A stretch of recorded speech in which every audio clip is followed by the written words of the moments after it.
I know I watch a lot of video about this question where we use principle of logarithm, where we apply ln here and ln here to solve it.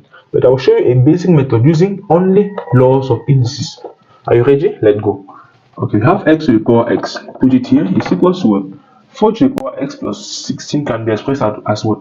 4 to the power x plus 4 to the power x times 4 to the power 16. We can divide everywhere by 4 to the power x.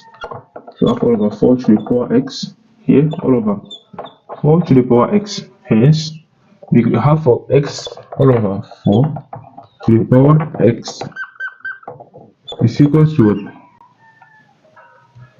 4 to the power, just that we are 4 to the power 16.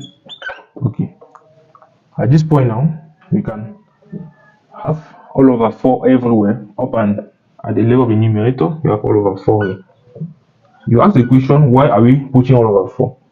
Or making the quarter root, there is a quarter root of it, actually.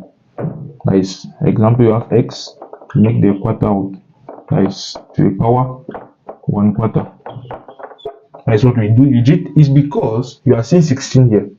Okay, 16, and you have 4. You have x all over 4. If you divide by 4 here, you're going to have x all over 4, x all over 4. And 16 divided by 4 will give you 4. So it should be 4 to the power 4. And x all over 4, x all over 4. So it should be 4 and 4. And this and will be equivalent. Save it. Hence you have what? X all over 4 to the power x all over 4 is equals to what? 4 to the power 4. Looking here now, you see that, let me write it well.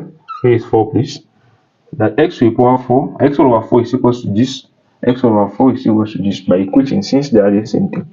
Hence, x all over 4 is equals to 4, which implies x is equals to 16. And that is very, very easy. You see, in less than 3 steps, we could just solve this question that they will use principle of ln and the linear round. That is what we did in 2 seconds. Subscribe if you like this video.